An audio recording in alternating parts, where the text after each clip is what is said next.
Mesdames et messieurs, bonjour et bienvenue dans votre journal de 15 heures. Voici les titres de ce journal. Le chef de l'État a présidé les travaux de la 5e séance du Conseil des ministres ce matin.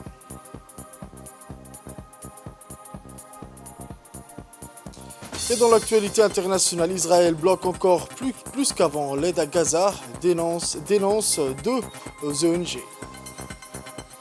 Les détails de ce journal à présent, mesdames et messieurs, je vous le disais dans les titres, le chef de l'État a présidé les travaux de la 5e séance du Conseil des ministres. Plusieurs questions étaient à l'ordre du jour, le rapport avec le porte-parole du gouvernement. Sous la présidence de son Excellence M. Ismaël Omar Guelleh, chef de l'État, chef du gouvernement, s'est tenue la 5e séance du Conseil des ministres en ce mardi 27 février 2024. Était inscrite à l'ordre du jour cette question.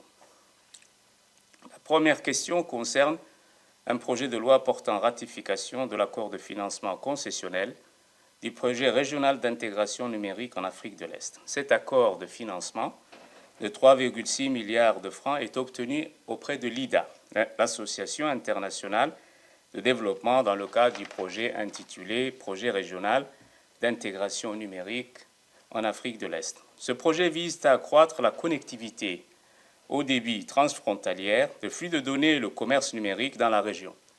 Il s'agit de faire progresser l'intégration du marché numérique dans la région en améliorant l'accès abordable à la connectivité régionale à large bande, en renforçant l'environnement favorable et la convergence des politiques pour les commerces numériques et les flux de données transfrontaliers et en développant des compétences numériques. La deuxième phase du projet régional d'intégration numérique en Afrique de l'Est marque une étape importante pour l'intégration régionale et constitue également un puissant catalyseur d'inclusion nationale de par l'importance accordée au développement d'un marché numérique unique dans la région. L'objectif global du projet vise à soutenir le déploiement des principales liaisons transfrontalières et dorsales marquantes, afin d'améliorer la résilience, la couverture et l'intégration des réseaux de connectivité. La deuxième question est un projet de loi relatif à la réorganisation du ministère de l'Éducation nationale et de la formation professionnelle. Ce projet de loi est une réorganisation du ministère de l'Éducation nationale pour améliorer la qualité de l'enseignement de base et de la formation professionnelle, alignée sur les recommandations du sommet mondial sur l'éducation et sur la nouvelle stratégie sectorielle. Ce projet vise à moderniser le système éducatif pour accroître l'équité, la qualité et l'adéquation aux exigences de notre société et du marché. À travers ce texte, les autorités prévoient l'amélioration de la qualité de l'enseignement, la réforme de la formation professionnelle, afin de mieux répondre aux besoins du marché du travail, la transformation du Centre de formation de l'éducation nationale en une direction technique. La troisième question concerne un projet de décret portant création du brevet de l'enseignement fondamental. Ce projet de décret crée le brevet de l'enseignement fondamental. Dans le souci de renforcer la qualité de l'enseignement fondamental et de reconnaître les compétences acquises par les élèves à ce niveau, crucial de leur parcours éducatif, le ministère de l'Éducation met en place un nouveau brevet de l'enseignement. En effet, ce format de brevet est l'aboutissement des efforts du département de l'Éducation nationale pour encadrer la certification de l'enseignement fondamental. Durant tout le cursus de l'enseignement fondamental, des contrôles continus sont désormais privilégiés et prendront en considération tous les apprentissages réalisés dans les différentes disciplines durant l'année scolaire et parce qu'ils ont l'avantage de diversifier les évaluations au lieu de les restreindre à une typologie donnée limitative et restrictive. Le BEF, donc, est mis en place pour valider l'acquisition des compétences des enseignements dits fondamentaux, notamment dans les langues, le français et l'arabe, les mathématiques et les sciences. Ainsi, les élèves de la classe de 9e devront passer ce brevet afin d'accéder au lycée. La quatrième question concerne un projet de loi complétant et modifiant la loi numéro 112 sur le blanchiment, la confiscation et la coopération internationale en matière de produits du crime. Ce projet de loi vise à modifier et à compléter la loi numéro 112 promulguée en mai 2011. Au cours de la dernière décennie, le phénomène du blanchiment des capitaux a connu un essor de par le monde et a nécessité la mobilisation de la communauté internationale afin d'y faire face. Notre pays, pour se prémunir contre ces phénomènes, adopte donc ces cadres juridiques pour améliorer la lutte contre le blanchiment des capitaux et le financement du terrorisme et la prolifération des armes de destruction massive. Le projet a ainsi pour objet de renforcer le cadre juridique, de déterminer les mesures visant à la prévention de l'utilisation criminelle du système financier et de faciliter les enquêtes, les poursuites et la coopération en matière de lutte contre le blanchiment des capitaux. Les principaux apports du texte sont la révision du cadre institutionnel, la révision du statut de l'ancien service des renseignements financiers transformé en Agence nationale du renseignement financier, la consolidation du cadre de supervision des entreprises et des professions non financières, la création du registre national des bénéficiaires et des personnes morales, des bénéficiaires des personnes morales et de toute autre entité juridique, et l'extension de l'entraide judiciaire aux infractions sous-jacentes. Nombreux projets de loi ont été approuvés dans les travaux du Conseil des ministres de ce mardi 27 février 2024. On écoute la suite, toujours avec le porte-parole du gouvernement, M. Mahmoud Ali Youssouf. La cinquième question concerne un projet de loi modifiant la loi numéro 111 contre le terrorisme et autres infractions graves. Notre pays a mis en place dès 2011 un cadre juridique avec l'adoption de la loi numéro 111 de l'année 2011, 6e législature, relative à la lutte contre le terrorisme et autres infractions graves. Dans ce sens, ce projet vise donc à doter davantage notre pays d'un arsenal juridique adapté à la lutte contre le terrorisme et autres infractions graves dans le respect des principes fondamentaux d'un État de droit. Les principaux apports de ce texte concernent d'abord la définition de l'acte terroriste qui peut être commis à Djibouti ou à l'étranger. La définition de l'acte est étendue à la complicité, la tentative, l'encouragement et la menace.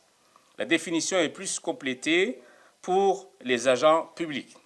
Les peines donc revues pour la corruption, certaines, limitées au secteur privé, sont désormais étendues à tout agent public.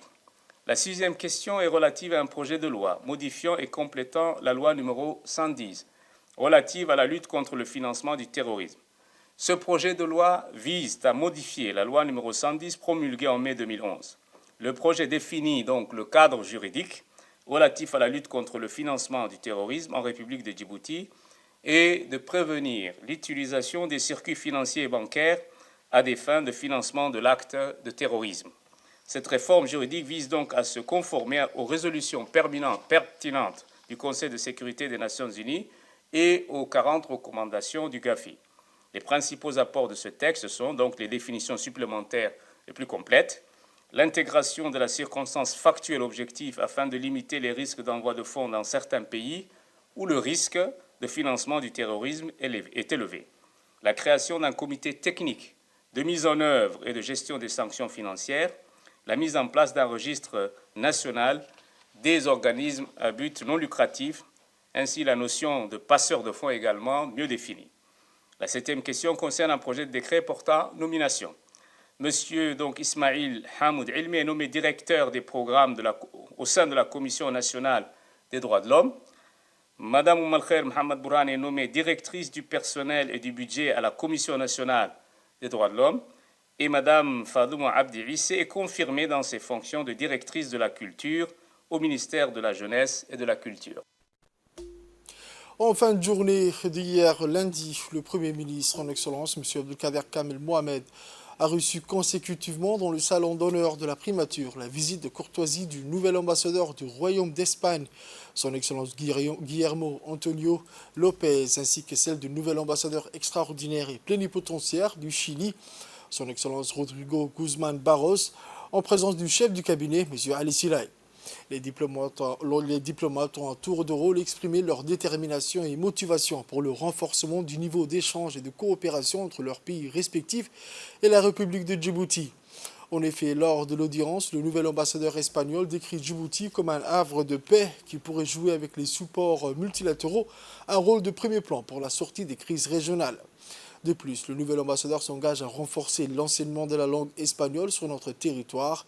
De son côté, le nouvel ambassadeur chilien souhaite renforcer une coopération bilatérale plus active, notamment par la mise en acte d'un mémorandum d'entente pour soutenir les gardes-côtes djiboutiennes.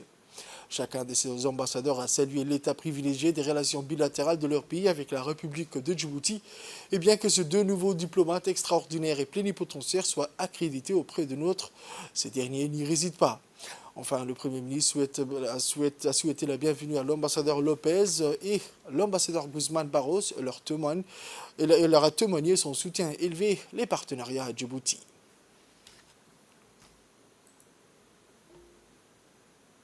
Dimanche 25 février 2024, le général de corps d'armée André Pétillot a été élevé au rang de commandeur de l'ordre du 27 juin par le Premier ministre, son Excellence M. Abdelkader Kamel Mohamed.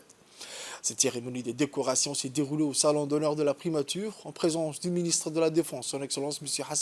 Hassan Omar Mohamed, de la première conseillère de l'ambassade de France à Djibouti, Mme Christelle, et du colonel Zakaria Hassan Aden, chef d'état-major de la gendarmerie nationale. Le général de corps d'armée André Pétillot a été reçu par le ministre de la Défense, son Excellence M. Hassan Omar Mohamed Burhan, à son bureau. Était également présent à cette rencontre le chef d'état-major et l'attaché de sécurité intérieure français. C'est dans la soirée du lundi 26 février que le général et sa délégation ont quitté Djibouti après une visite de travail pleinement réussie avec des échanges positifs qui ont eu lieu tout le long. Le général a remercié le colonel Zakaria Hassan Aden pour l'accueil chaleureux et l'excellente hospitalité réservée à lui et à sa délégation.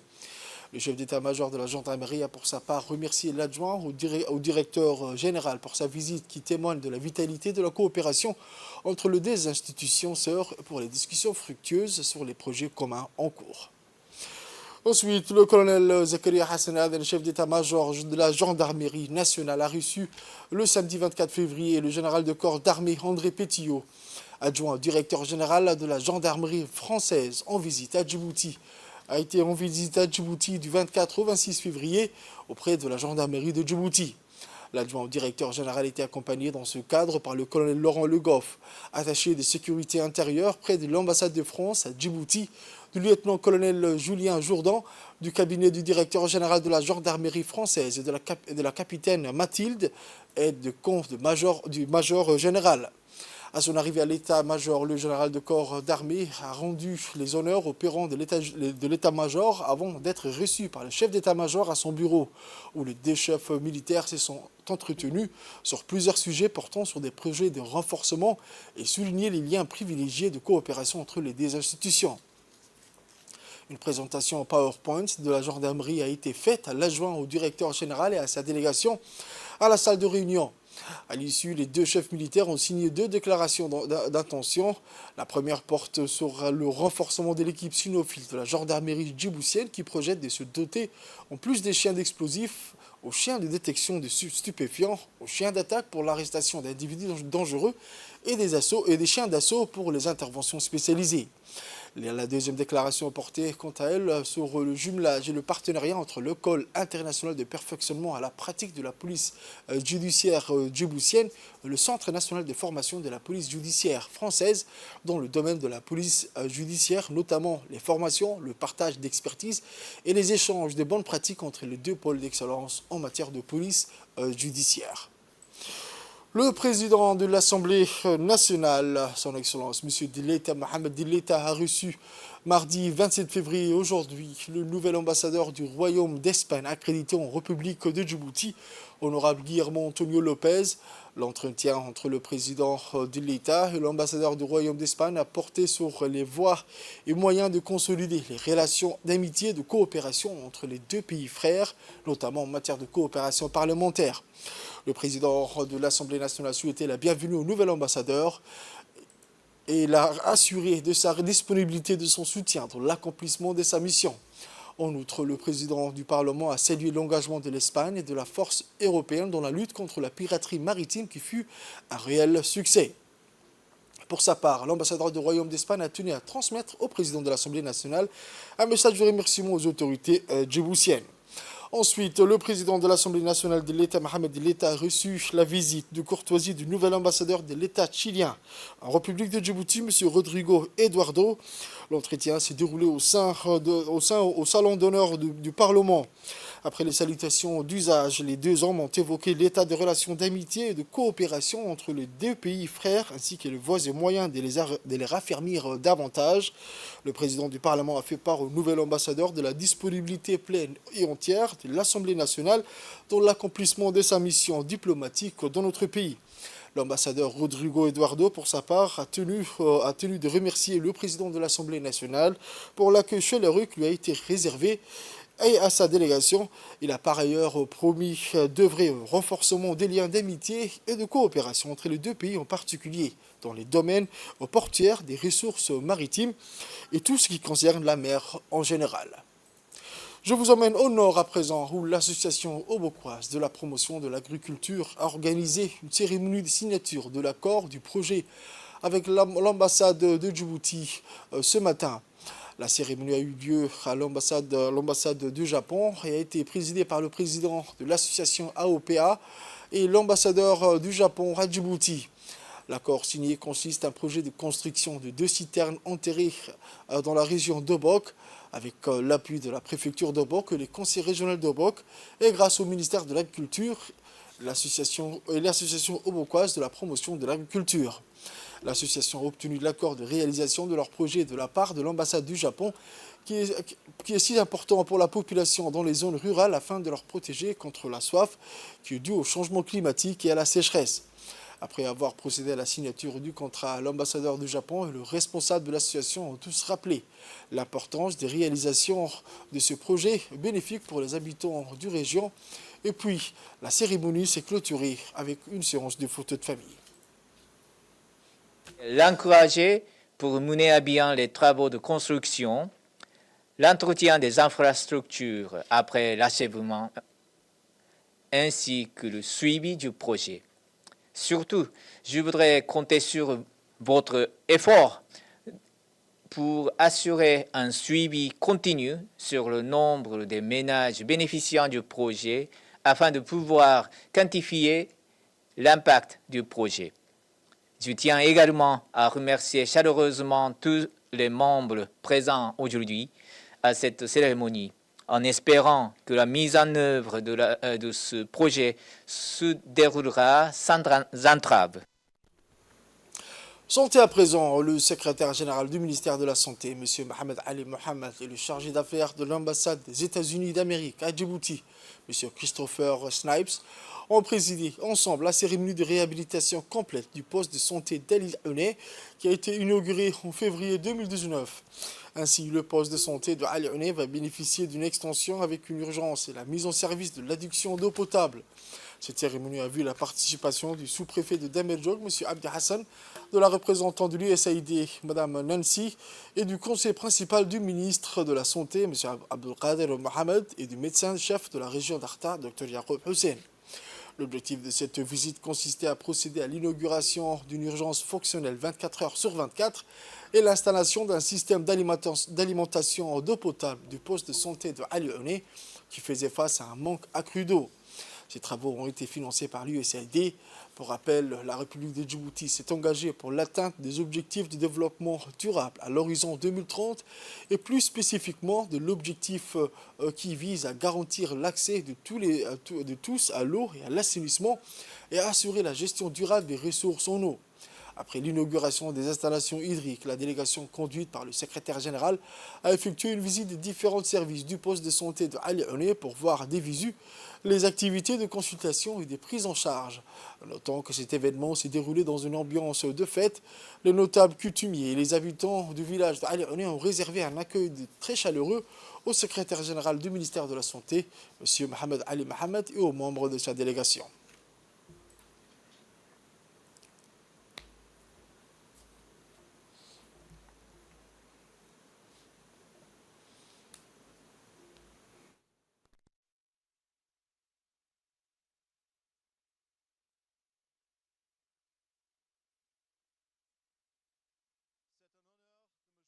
Aujourd'hui pour la célébration de la mise en service du centre de santé d'Alioune. Ce centre témoigne de l'engagement des États-Unis à mobiliser toutes les ressources dont dispose notre équipe en partenariat avec le gouvernement de Djibouti pour apporter une assistance durable et de qualité à la population djiboutienne. Le centre de santé d'Alioune est le résultat d'une collaboration étroite avec le ministère de la Santé. Les États-Unis ont construit ce centre de santé en 2018 avec nos Seabees de la marine américaine affectés à la force opérationnelle interarmée combinée à la Corne de l'Afrique, ici à Djibouti. La construction a duré 5 mois. Le ministère de la Santé l'a ensuite équipé et lui a affecté le personnel nécessaire pour améliorer les soins de santé de la population d'Alioune. Dans tous les cas, il s'agissait d'un effort conjoint et ce que vous voyez aujourd'hui est le résultat d'un partenariat solide entre les États-Unis et Djibouti. Dans son intervention, le secrétaire général a indiqué pour sa part que la mise en service complète de ce poste de santé répond au souci du gouvernement de faciliter l'accès des communautés des zones isolées aux soins de qualité. Nous nous sommes réunis aujourd'hui ici à Alioune pour une visite inaugurale du poste de santé. Comme vous le savez, ce poste a été construit par l'US Army en 2018. Ce poste de santé connaissait des difficultés en matière d'approvisionnement de l'eau courante. Aujourd'hui, cet obstacle est levé. Le centre dispose de l'eau courante et ceci grâce à la collaboration entre le ministère de l'Agriculture et l'US Army que je tiens au passage à remercier parce qu'un poste de santé sans eau, ça ne peut pas marcher. Donc l'eau est un élément important dans le fonctionnement d'un poste de santé. Aujourd'hui, nous demandons donc à la population de Alioune de s'approprier, de prendre en charge, de s'occuper de son poste de santé. Et le ministère de la Santé est à leur côté pour encore les accompagner, pour combler le manque qui va exister. Et nous allons nous rendre souvent dans ce poste de santé. Les responsables du ministère de la Santé qui m'accompagnent vont aussi voir s'il y a des éléments qui manquent pour le fonctionnement de ce poste.